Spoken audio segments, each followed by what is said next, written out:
Hello. I think that I'm on. I don't know why I have the most difficult time going live on the actual page. Hey, Jessica. I am going to wait a little bit. Happy Friday, everyone that's going to be watching this. Hi, Tina. Can you guys let me know if you can hear me? That would be really helpful. Give me like a thumbs up or something. Okay, great.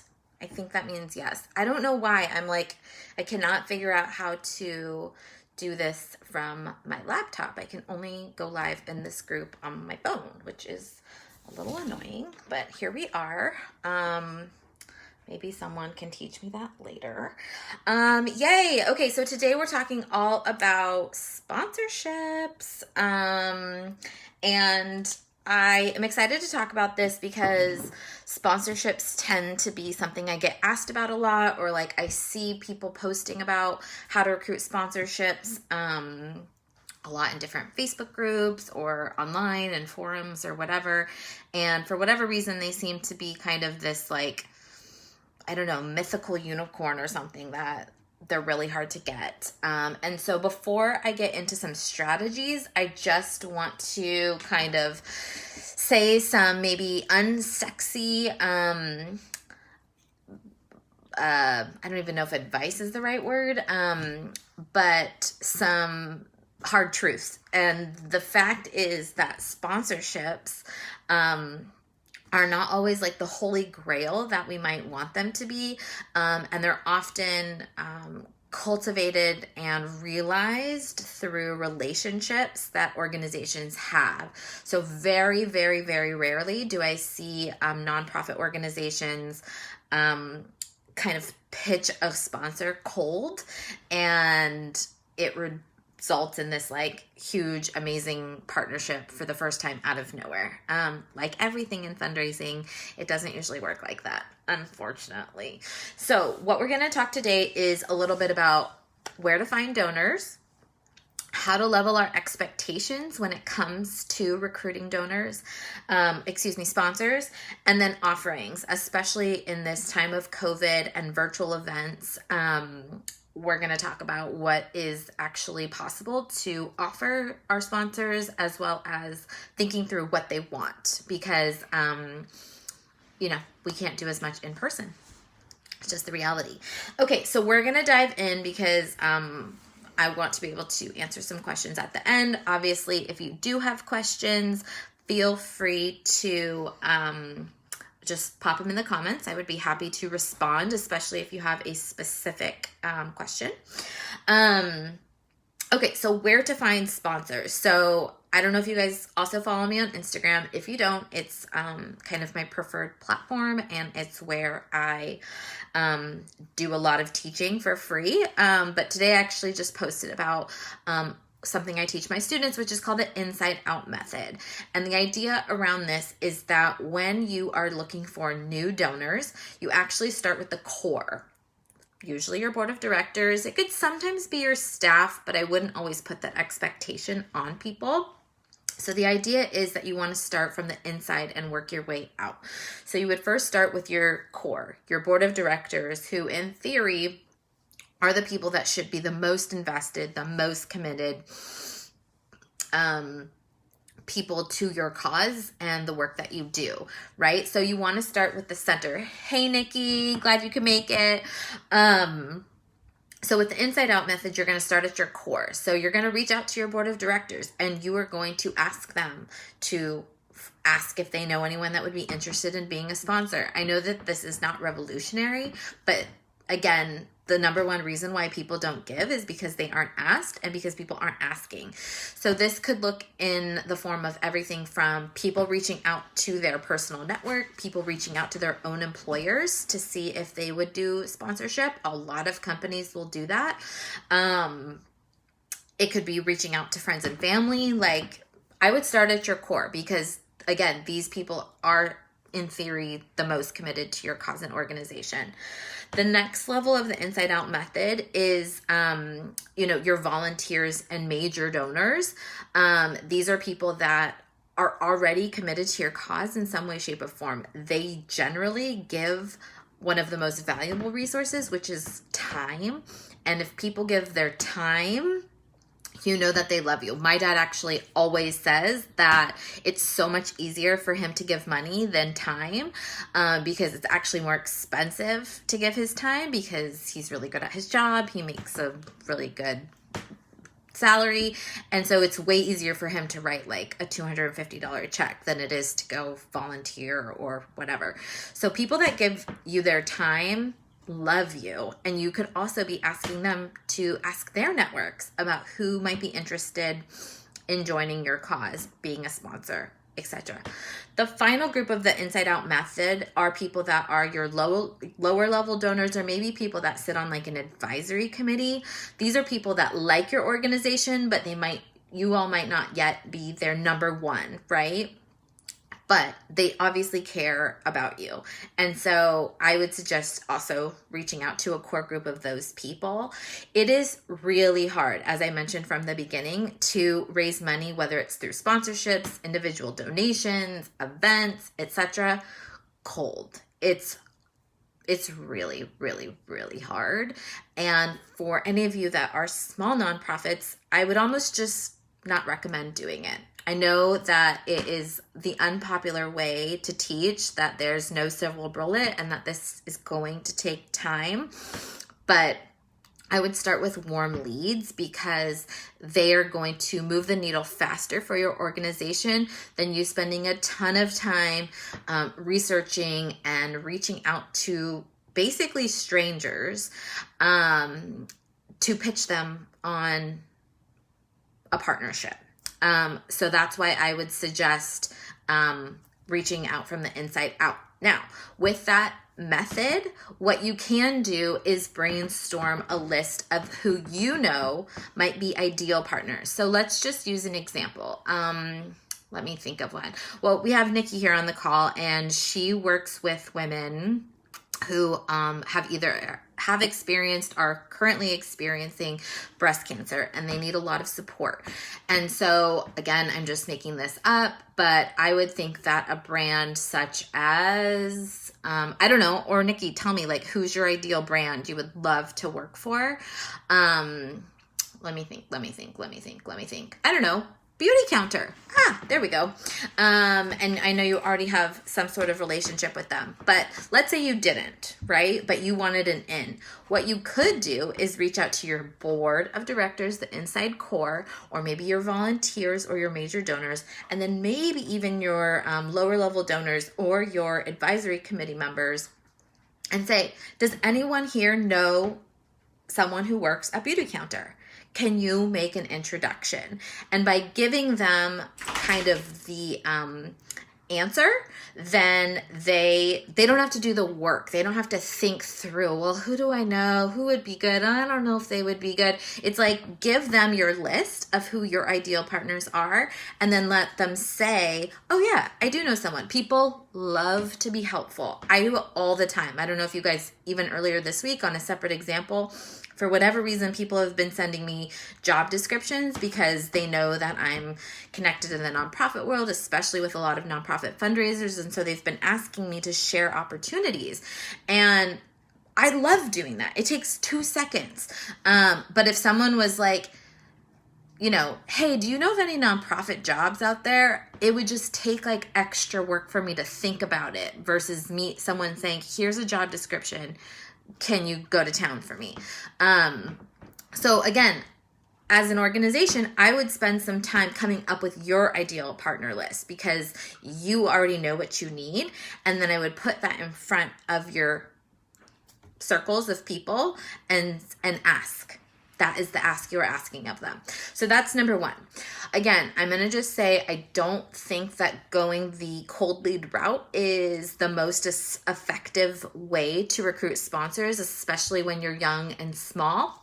But if you want some tools for how to do that, I'll just use the Nikki and Beauty Counter example. So say Nikki knows. She's like, I know Beauty Counter is the partnership for me, but we don't know anyone there. We have no relationships, okay? What you can also do is go to your good friend, LinkedIn. LinkedIn, in my opinion, is highly underutilized. I don't know why. It's one of my favorite tools when it comes to professionally stalking people, which is basically the core of what nonprofit fundraising really is. And you can go to that company's profile, and on the company profile there is a button that allows you to see people. And what that tool gives is you, number one, access to who you're connected with. So there might be people that you actually do know but aren't necessarily in your inside out method core. So you can reach out to them for a connection. Or what you can do is search job titles, and anything that is in like human resources section, community relations, corporate social responsibility. If it's a smaller company, you could even just go straight to the decision maker, a la the owner, the founder, and you can either figure out a way to get to those people directly. Sometimes people list their actual email addresses on there, or you can message them. There's a lot of crafty ways to get in touch with people. And then what you would do is send them a very thoughtful, very detailed, not super long pitch, honestly. And it can just be like that. Again, this isn't my recommended style. I would definitely go with the first teaching better, but it is possible, and that information is there.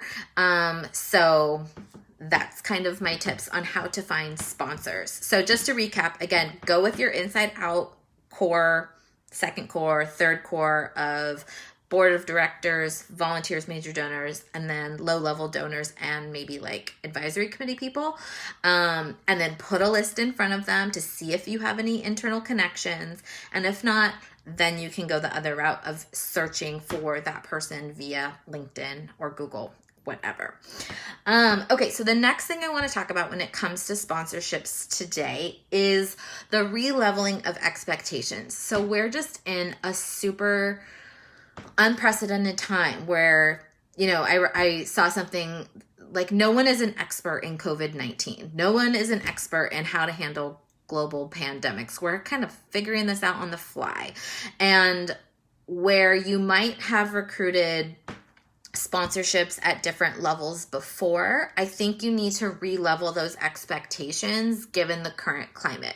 I'm not saying you need to lowball yourself or your organization or your offering, but if you previously were, you know, asking for, I don't know, $100,000 presenting sponsor that was going to include this like a bunch of tickets to something and this interactive experience and like this whole thing, you know, none of that's happening now. And so you might want to re-level those expectations. I don't know what those are for you. It really depends on your organization, your donors' capacities, as well as what you're offering. But I would say that I've been working with some organizations that have just kept their sponsorship levels the exact same. And I've been thinking like, you're pitching industries that maybe are hurting right now, or they're not getting the same value as they would if this was an in-person event. So that's kind of a very long-winded to say just kind of re-level that. The next thing I want to talk about is actually the offerings. Hey Tara, I know you're joining a little bit late, so glad you could be here. The first 13 minutes of me talking, I think, was valuable, so make sure you go back and watch. Okay, so offerings. A lot of times when I am working through sponsorship offerings for nonprofits, when they give me a first draft, it's all about the nonprofit and not at all about the organization or the partnership. So I'm here to tell you today that the offerings need to have the donor, the sponsor, at the forefront. So what do corporate sponsors want? It depends. Most of the time it's engagement, it's visibility, it's reach. I also want to talk today about, it's actually a tax write-off, because under this new CARES Act, with this whole global pandemic, corporations traditionally get up to 10% of their revenues to give away as a write-off to organizations, and that has been increased to 25%.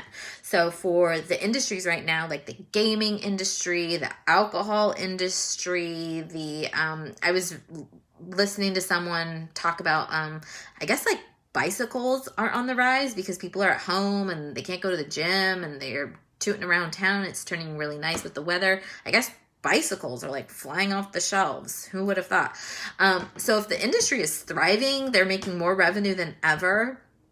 They actually can write off more, which as a tax benefit, up to 25% versus 10% than they used to.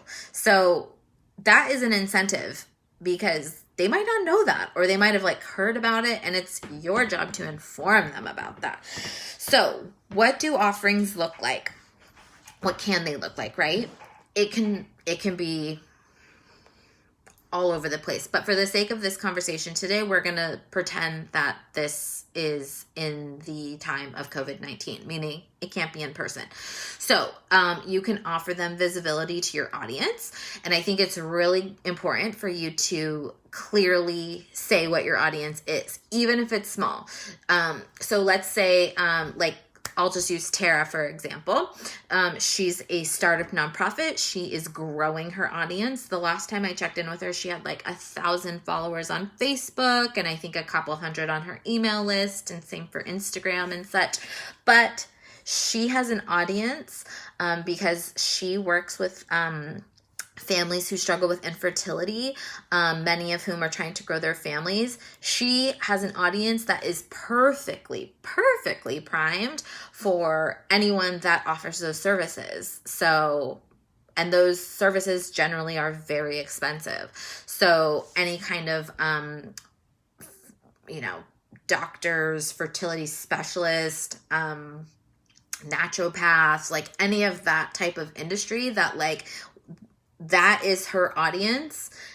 Those are great people to match up with, even if it's small, because, even if they wanted to, they would have a really hard time servicing 1,000 people, which are in her Facebook group, if that makes sense. But so you just need to say that. So like for Tara, for example, she would just want to say, we have 1,000 people in our Facebook group, X number on our email list, X number on our Instagram account.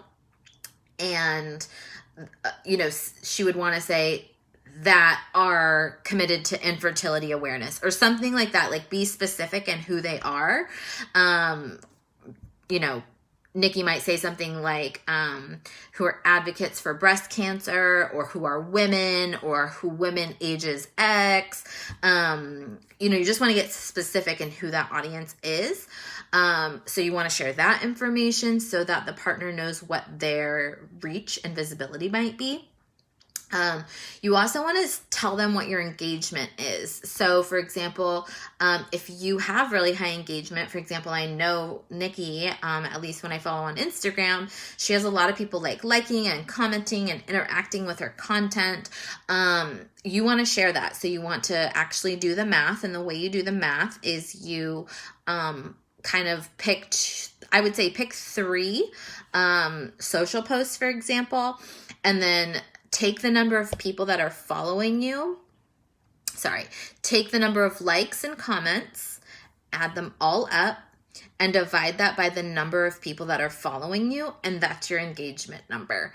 So for example, let's just use round numbers. Let's say Nikki had 100 followers. If she tallied up her likes and comments and she got 34, that's 34%. That's super high for social media engagement. That's awesome.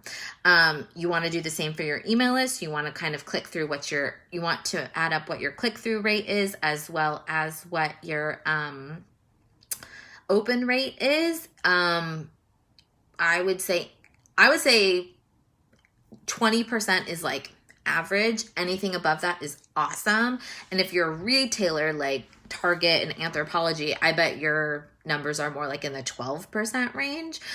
So you want to say that to retailers too, so that they know, like, not only do they have this list of X number of size, their engagement is actually X%. So they know that you have, a warmed up, engaged audience. And then I think you need to get clever. I can share with you guys, or for those people that are, have bought the toolkit already know, but, I've come up with a list of just some other things you can do to recognize sponsors.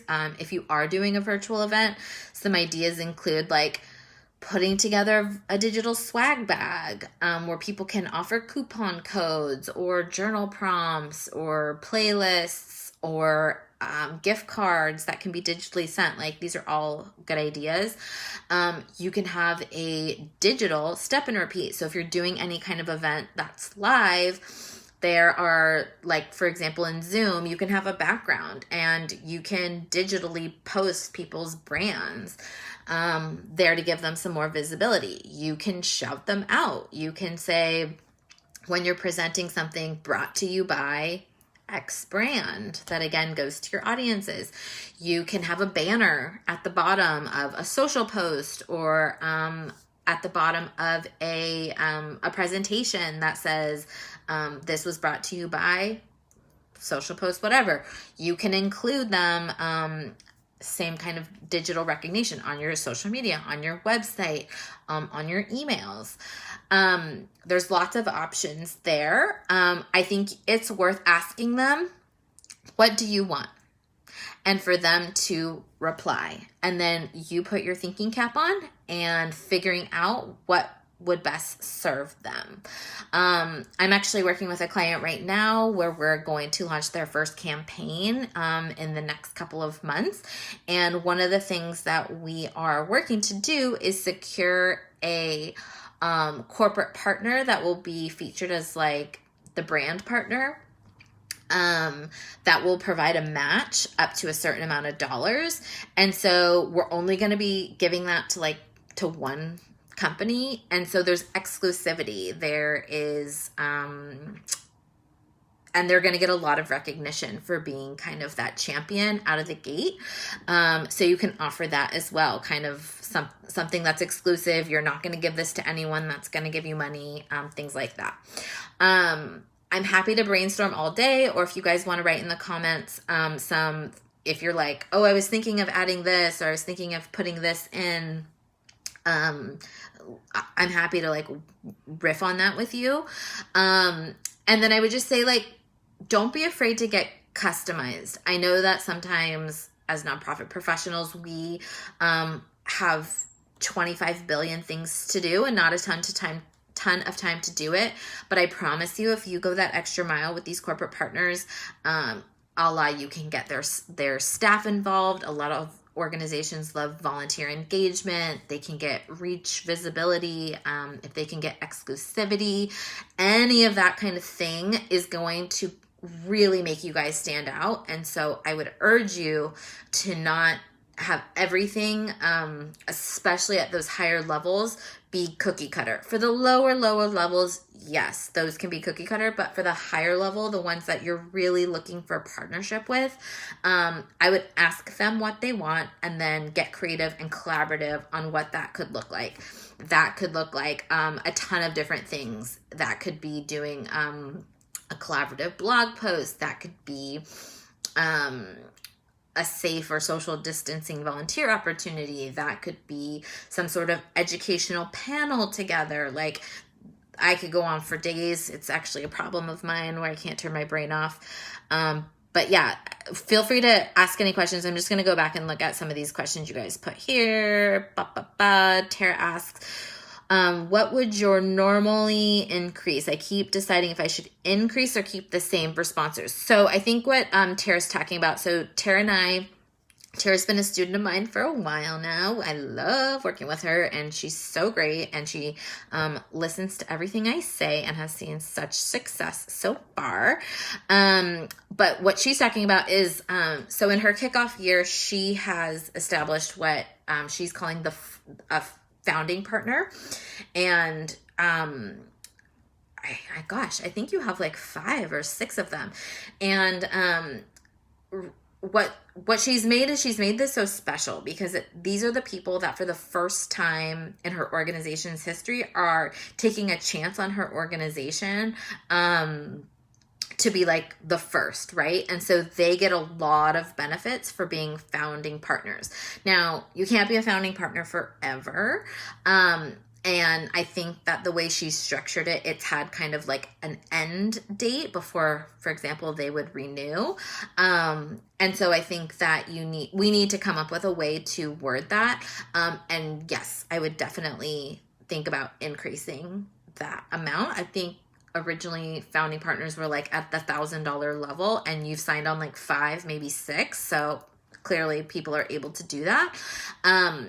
And we can come up with different words. I mean, what's coming to my mind is presenting sponsors, or I think that you could come up with ideas kind of related to your cause. But overall, I would say, yes, you should increase the amount. What's kind of coming to my head is $2,500. But you know your donor pool best. Okay, Tina was asking for the social media audiences. If you have high engagement, it would be good to include the click-through rates are. Yes. So again, to get the click-through rates, you are going to, usually if you use any kind of email system, that they will do that for you.